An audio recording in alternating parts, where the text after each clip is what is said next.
യേശു ഏകരക്ഷകൻ എന്ന പ്രഭാഷണ പരമ്പരയിലെ 16ാമത്തെ വീഡിയോ ആണ് ഇത്. 1ാമത്തെ വീഡിയോ മുതൽ അതിന്റെ ക്രമത്തിൽ കാണുവാൻ ശ്രദ്ധിക്കുക. അതല്ലെങ്കിൽ മനസ്സിലാക്കുവാൻ ബുദ്ധിമുട്ട് നേരിട്ടേക്കും, സംശയങ്ങൾ ഉണ്ടാകാനും സാധ്യതയുണ്ട്. മനുഷ്യന്റെ പാപങ്ങൾ ക്ഷമിക്കപ്പെടണമെങ്കിൽ യേശു എന്തിന് കുരിശുമരണം സഹിക്കണം? ഇതേക്കുറിച്ചാണ് ഇന്നത്തെ ഈ വീഡിയോയിലും നമ്മൾ പങ്കുവയ്ക്കുന്നത്. മാത്തമാറ്റിക്സിലെ ഏറ്റവും വലിയ സംഖ്യ അറിയപ്പെടുന്നത് അനന്തത അല്ലെങ്കിൽ ഇൻഫിനിറ്റി എന്ന പേരിലാണ്.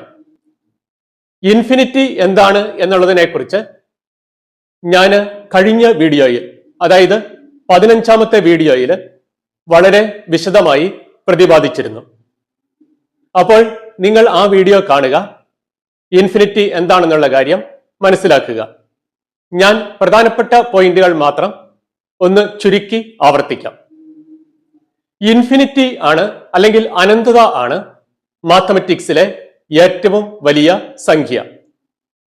അനന്തത അല്ലെങ്കിൽ ഇൻഫിനിറ്റി അല്ലാത്ത സംഖ്യകളെയെല്ലാം നമ്മൾ പരിമിത സംഖ്യകൾ അല്ലെങ്കിൽ ഫൈനൈറ്റ് നമ്പേഴ്സ് എന്നാണ് വിളിക്കുന്നത്.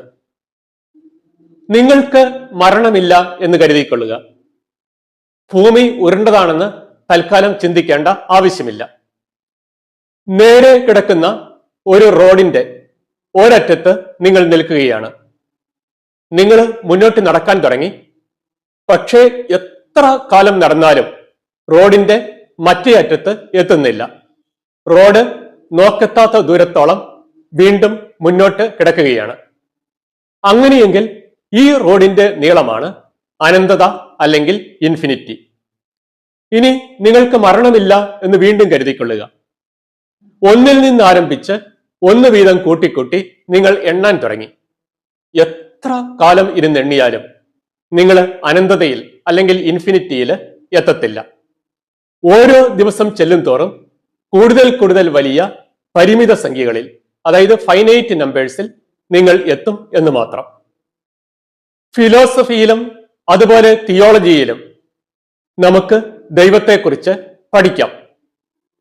ഫിലോസഫിയിൽ നമ്മൾ ദൈവത്തെക്കുറിച്ച് പഠിക്കുന്നത് യുക്തിചിന്ത അല്ലെങ്കിൽ ലോജിക്കൽ തിങ്കിങ് ഉപയോഗിച്ചാണ്.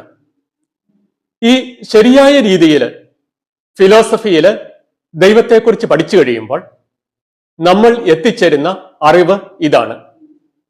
അതായത് ദൈവത്തിന്റെ ഓരോ ഗുണവും അനന്തം അല്ലെങ്കിൽ ഇൻഫിനിറ്റി ആണ്. അതായത് ദൈവത്തിന്റെ ഓരോ ഗുണത്തിന്റെയും അളവ് എന്ന് പറയുന്നത് അനന്തം അല്ലെങ്കിൽ ഇൻഫിനിറ്റി ആണ്.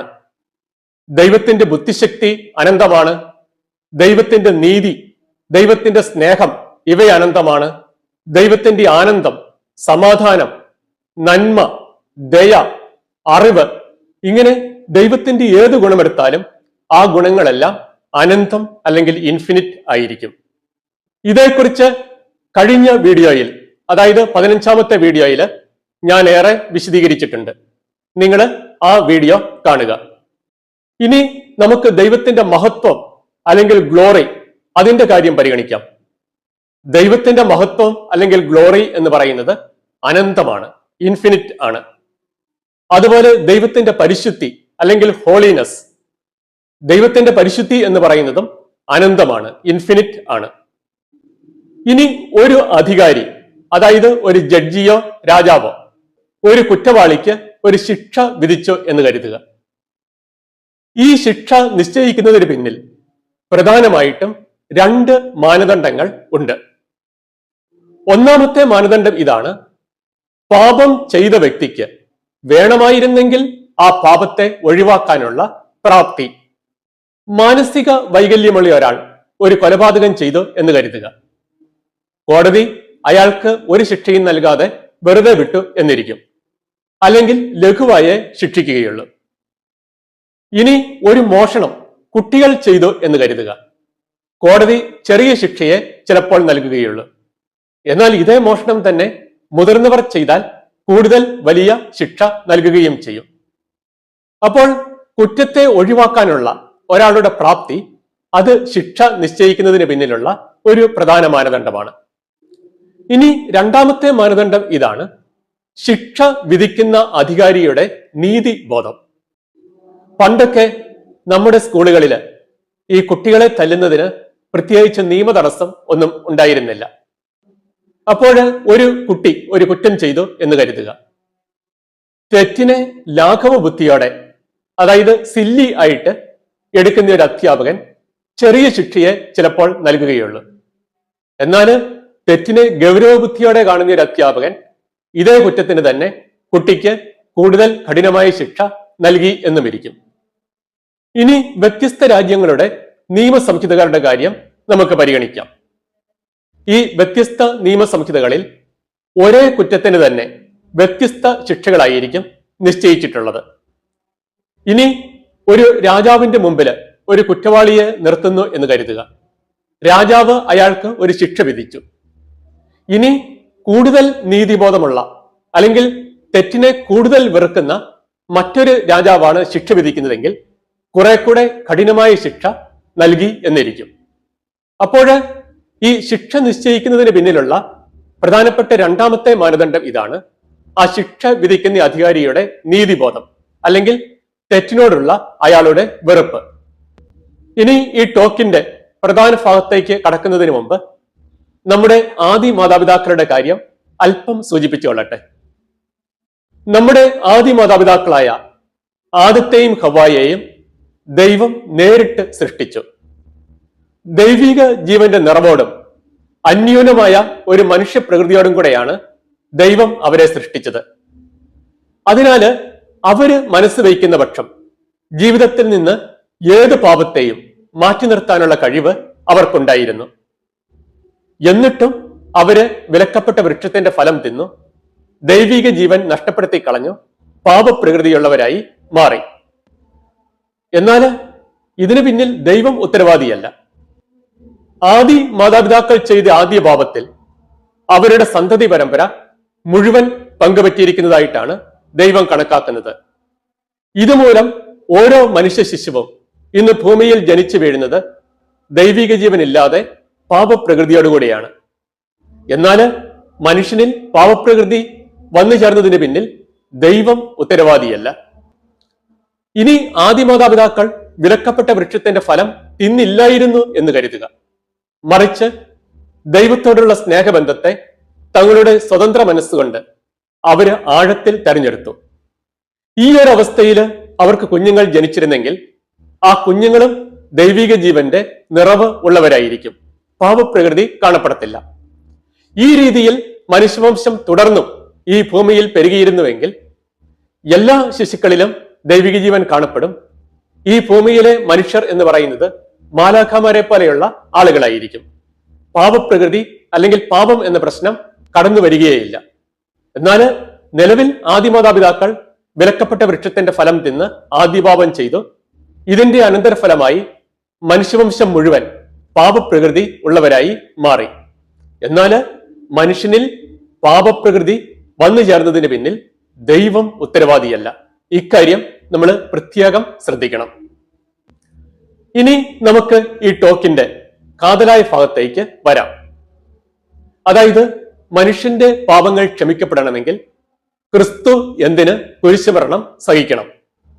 ചില ഉദാഹരണങ്ങളുടെ സഹായത്തോടെ ഞാനിത് വിശദീകരിച്ചു തുടങ്ങാം. ഞാൻ പറഞ്ഞു, പണ്ടൊക്കെ നമ്മുടെ സ്കൂളുകളിൽ ഈ കുട്ടികളെ തല്ലുന്നതിനോ ശിക്ഷിക്കുന്നതിനോ അധ്യാപകരുടെ മുമ്പിൽ പ്രത്യേകിച്ച് നിയമ തടസ്സം ഒന്നുമില്ലായിരുന്നു. അപ്പോൾ നിങ്ങൾ 7ാം ക്ലാസ്സിൽ പഠിക്കുന്ന സമയത്തെക്കുറിച്ച് ഒന്ന് ചിന്തിക്കുക.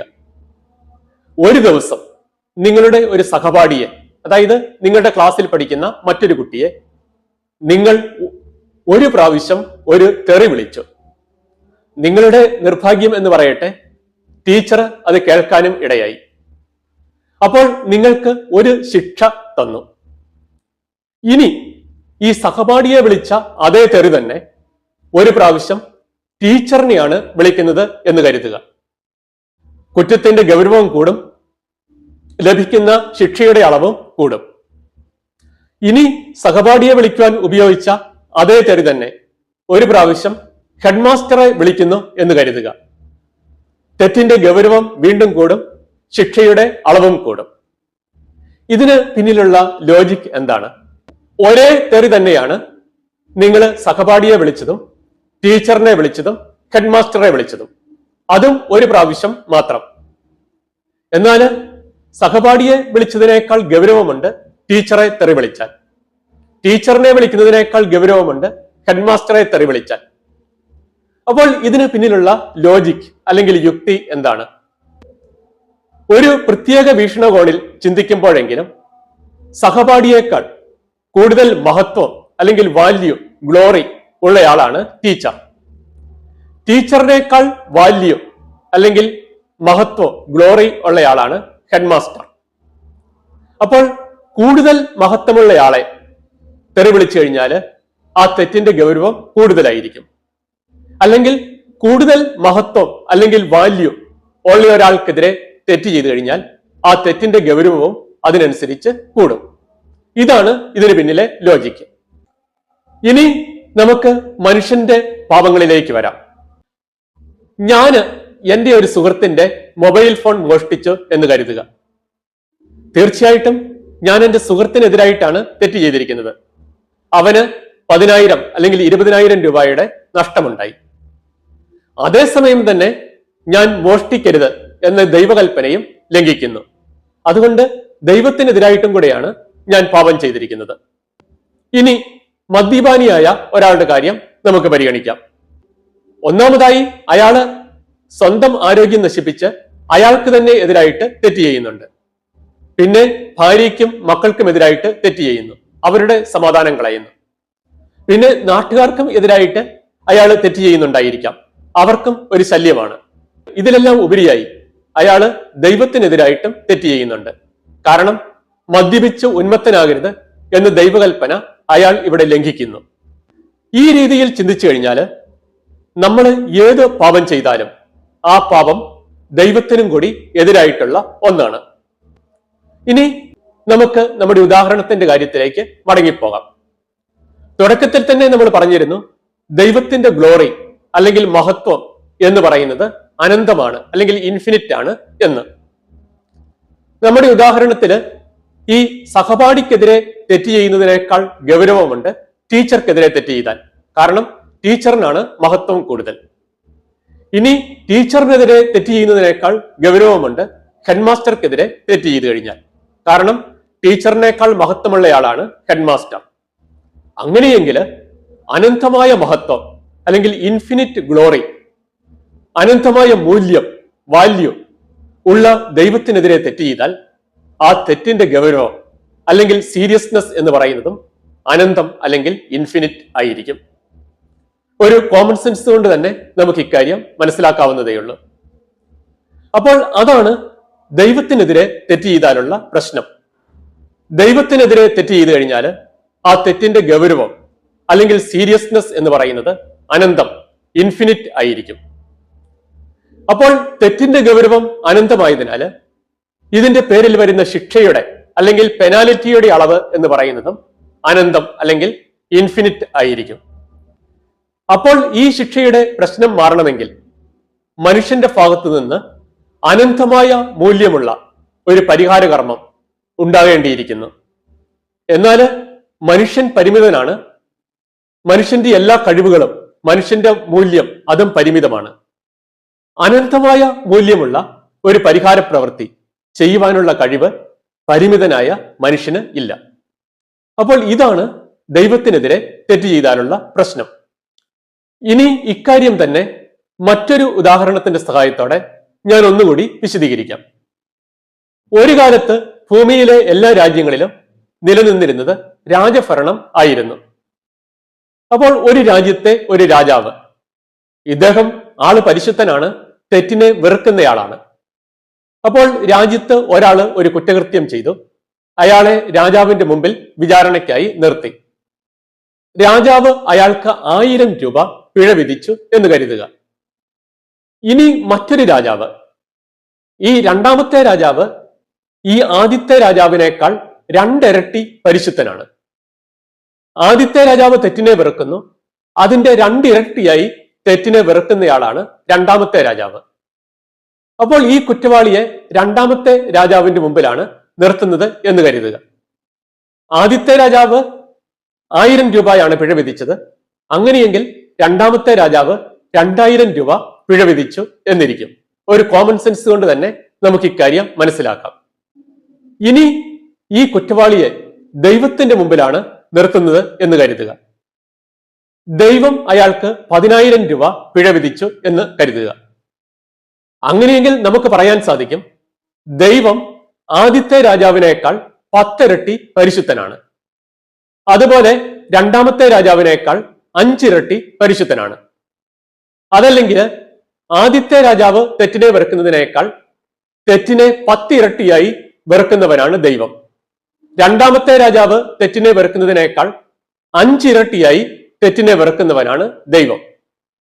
ഇത് എങ്ങനെയാണെങ്കിലും ഇവിടെ ദൈവത്തിന്റെ പരിശുദ്ധി അല്ലെങ്കിൽ തെറ്റിനോടുള്ള ദൈവത്തിന്റെ വെറുപ്പ് എന്ന് പറയുന്നത് അനന്തം അല്ല, ഫൈനൈറ്റ്, പരിമിതം ആണ്. എന്നാൽ നമ്മൾ തുടക്കത്തിൽ തന്നെ പറഞ്ഞു, ഫിലോസഫിക്കൽ ആയിട്ട് ദൈവത്തെക്കുറിച്ച് പഠിച്ചു കഴിയുമ്പോൾ മനസ്സിലാക്കുന്ന കാര്യം ദൈവത്തിന്റെ ഓരോ ഗുണവും അനന്തമാണ് എന്നാണ്. അതായത് ദൈവത്തിന്റെ പരിശുദ്ധി, അതായത് തെറ്റോടുള്ള ദൈവത്തിന്റെ വെറുപ്പ്, അത് അനന്തം അല്ലെങ്കിൽ ഇൻഫിനിറ്റ് ആണ്. അപ്പോൾ നമുക്ക് മനസ്സിലാക്കാൻ സാധിക്കും, ഈ കുറ്റവാളിയെ ദൈവത്തിന്റെ മുമ്പിൽ നിർത്തിയാൽ അനന്തമായ ഒരു പിഴ അല്ലെങ്കിൽ ഒരു ഇൻഫിനിറ്റ് പെനാലിറ്റി മാത്രമേ ദൈവത്തിന് വിധിക്കുവാനായിട്ട് സാധിക്കുകയുള്ളൂ. അതായത് ഒരു കുറ്റവാളിക്ക് ദൈവം 10000 രൂപ പിഴ വിധിച്ച് ആ പ്രശ്നം അവിടെ കൊണ്ട് തീർത്തു എന്ന് കരുതുക. അങ്ങനെയെങ്കിൽ നമുക്ക് പറയാൻ സാധിക്കും, ദൈവത്തിന്റെ പരിശുദ്ധിക്ക് അല്ലെങ്കിൽ ഹോളിനെസ്സിന് 10000 രൂപയുടെ മൂല്യമേ ഉള്ളൂ. 10000 രൂപയുടെ പുറത്ത് ദൈവം ആ തെറ്റുമായി ഒത്തുതീർപ്പിലെത്തി. എന്നാൽ ദൈവത്തിന്റെ പരിശുദ്ധി അല്ലെങ്കിൽ ഹോളിനെസ് എന്ന് പറയുന്നത് അനന്തം അല്ലെങ്കിൽ ഇൻഫിനിറ്റ് ആണ്. അതായത് തെറ്റോടുള്ള ദൈവത്തിന്റെ വെറുപ്പ് അത് അനന്തം അല്ലെങ്കിൽ ഇൻഫിനിറ്റ് ആണ്. ഇക്കാരണത്താല് ദൈവത്തിനെതിരെ ഒരു തെറ്റ് ചെയ്തു കഴിഞ്ഞാൽ അതിന് അനന്തമായ പിഴ അല്ലെങ്കിൽ ഇൻഫിനിറ്റ് പെനാലിറ്റി ദൈവത്തിന് ചുമത്തേണ്ടതായി വരും. അപ്പോൾ നമ്മൾ 2 ഉദാഹരണങ്ങൾ കണ്ടു. ഇതിൽ നിന്ന് നമ്മൾ മനസ്സിലാക്കുന്നു, ദൈവത്തിനെതിരെ ഒരു പാപം ചെയ്തു കഴിഞ്ഞാൽ ആ പാപത്തിന്റെ ഗൗരവം, സീരിയസ്നെസ്, ഇൻഫിനിറ്റ് അല്ലെങ്കിൽ അനന്തം ആണ്. അപ്പോൾ ഇക്കാരണത്താല് ഈ പാപത്തിന്റെ പേരിൽ ദൈവം ചുമത്തേണ്ടി വരുന്ന ശിക്ഷയും അനന്തം അല്ലെങ്കിൽ ഇൻഫിനിറ്റ് ആയിരിക്കും. ഈ ശിക്ഷയുടെ പ്രശ്നം മാറണമെങ്കിൽ അനന്തമായ മൂല്യമുള്ള ഒരു പരിഹാര കർമ്മം മനുഷ്യന്റെ ഭാഗത്തു നിന്ന് ഉണ്ടാകണം. എന്നാൽ മനുഷ്യൻ പരിമിതനാണ്, മാലാഖമാരും പരിമിതരാണ്. അതായത് മനുഷ്യന് ഇങ്ങനെ അനന്തമായ മൂല്യമുള്ള ഒരു പരിഹാര കൃത്യം നിറവേറ്റാനുള്ള കഴിവില്ല. മനുഷ്യന് വേണ്ടി ഇങ്ങനെ ഒരു പരിഹാര കൃത്യം നിറവേറ്റാനുള്ള കഴിവ് മാലാഖമാർക്കുമില്ല. ഇവിടെയാണ് ക്രിസ്തുവിന്റെ കുരിശുമരണത്തിന്റെ പ്രസക്തി. ദൈവത്തിന്റെ മൂല്യം അല്ലെങ്കിൽ മഹത്വം എന്ന് പറയുന്നത് അനന്തം, ഇൻഫിനിറ്റ് ആണ്. അതുകൊണ്ട് ഈ ദൈവത്തിന് മാത്രമേ, അതായത് പരിശുദ്ധ ത്രിത്വത്തിലെ ഒരു വ്യക്തി, പിതാവ്, പുത്രൻ, പരിശുദ്ധാത്മാവ്, ഇവരിൽ ആർക്കെങ്കിലും മാത്രമേ അനന്തമായ മൂല്യമുള്ള ഒരു പരിഹാര കർമ്മം നിറവേറ്റാനുള്ള കഴിവുള്ളൂ. അപ്പോൾ ഇവിടെയാണ് യേശുവിന്റെ കുരിശുമരണത്തിന്റെ പ്രസക്തി നമ്മൾ മനസ്സിലാക്കേണ്ടത്. ഹെബ്രായ ലേഖനത്തിൽ നിന്നുള്ള ഒരു വചനഭാഗം നിങ്ങൾ ശ്രദ്ധിക്കുക. കാളകളുടെയും കോലാടുകളുടെയും രക്തത്തിന് പാപങ്ങൾ നീക്കിക്കളയാൻ സാധിക്കുകയില്ല. ദഹനബലികളിലും പാപപരിഹാര ബലികളിലും അവിടുന്ന് സംപ്രീതനായില്ല. യേശുക്രിസ്തുവിന്റെ ശരീരം എന്നേക്കുമായി ഒരിക്കൽ സമർപ്പിക്കപ്പെട്ടത് വഴി നാം വിശദീകരിക്കപ്പെട്ടിരിക്കുന്നു. അപ്പോൾ യേശു ഒരാള് കുരിശുമരണം സഹിച്ചാൽ അത് എങ്ങനെയാണ് മനുഷ്യരായ നമ്മുടെയെല്ലാം പാപങ്ങൾക്കുള്ള പരിഹാരമായി മാറുന്നത്? അല്ലെങ്കിൽ യേശുവിന്റെ കുരിശുമരണം മനുഷ്യരുടെ മുഴുവൻ പാപങ്ങൾക്കുള്ള പരിഹാരമായി കണക്കിലെടുക്കാൻ ദൈവത്തിന് എങ്ങനെ സാധിക്കും? ഈ വിഷയത്തെക്കുറിച്ച് അധികം വൈകാതെ തന്നെ ഞാൻ കൂടുതൽ വീഡിയോകൾ നൽകുന്നതായിരിക്കും.